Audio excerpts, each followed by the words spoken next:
of the arguments, this is the classic Benita choice between peace and justice, right? Netanyahu is essentially saying, choose peace in a sense. This is tearing apart the country, and you can put a stop to it, Isaac Herzog, by granting me this pardon. Of course, Benita Netanyahu is a conflict of interest here. He doesn't only get peace out of this. Of course, he also gets the pardon.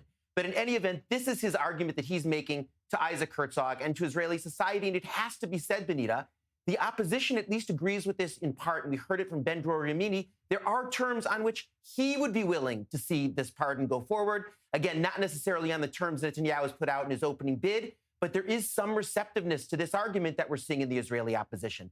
On the other hand, justice, right? Were Netanyahu to get the pardon, he would not necessarily get justice. There is a possibility he would be found guilty and that sentence, that verdict would be held up on appeal, and he wouldn't ultimately have to pay a price for his crime. And that's the argument, of course, on the other side. We come across this choice between peace and justice all the time, and here it's at the heart of this case. As for how Isaac Herzog is looking at this, look, Benita, I think Herzog has two tools in his hands that he can use, and one he's already whipped out of the toolkit. The first is he can say it's not just me making the decision. It's also the system, right? What's the next step and what has been emphasized by the president's residents over the course of the last few hours? The process, it's not just me, it's the system. First, this goes to the pardons department of the Ministry of Justice, where the justice minister, in this case, a different minister, Amichai Eliyahu, have to give their opinions. Also, Israel's attorney general, of course, who's very controversial in Israeli politics, Gali Barav-Miara, will also have her chance to give her opinion. It's not just him, it's them,